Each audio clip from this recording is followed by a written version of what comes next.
How to add every follower from Instagram to Threads. Hi guys, so in this video I will teach you how to add every follower from Instagram to Threads. So if you want to learn how it's done, just watch this video until the very end. This is pretty quick and simple, so let's go.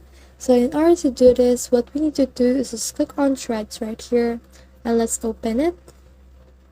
And once we're in there, just click on your profile icon right here in the bottom and you will proceed to your profile page. So in order to add every follower from Instagram to Threads, what you need to do is just click on your followers right here.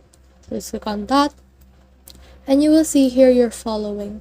So click on following right here, and in here you can see all the people that I follow that are on Threads. So you can also see this button right here, and this means that see others you're following on Instagram that you're not following on Threads yet.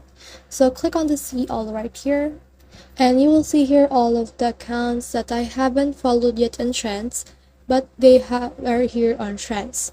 So just click on the follow button right here, or you can also click on this follow all right here. So click on follow all and click on confirm. As you can see, it's been updating, so you can just refresh it. So let's try to refresh it, and as you can see, they are now here. So if you want to follow someone from Instagram that are not yet on Threads, then what you need to do is just click on pending right here. So these accounts right here are the accounts that haven't been on Threads yet but are Instagram. So you will automatically follow them when they already signed up for Threads. So that's the whole process. I hope this video helped you to add every follower from Instagram to Threads. If you have questions or comments, kindly put in the comment section below, and if not, do not forget to subscribe and like. Thanks!